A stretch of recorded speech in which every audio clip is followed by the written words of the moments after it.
All right. So this is my custom built Busa. It's all chrome, everything, shocks, everything. All right. Problem is, and it's a project. You can see parts are coming off it. Paint's messed up. Whatever.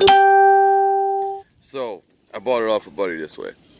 When I start it and it runs, it has this weird noise coming from this side over here, which would be my right side when I'm sitting on the bike.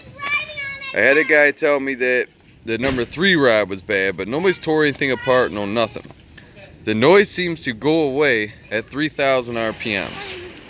So, and it's really strange. Like, it ain't losing no power, no compression, no nothing. Runs great.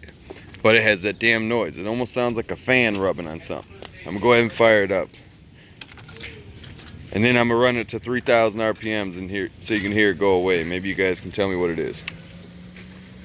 All right, Brad, you wanna come hold this for me? All right, I had my buddy do it.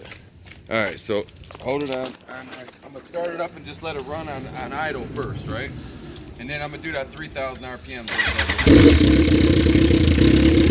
All right,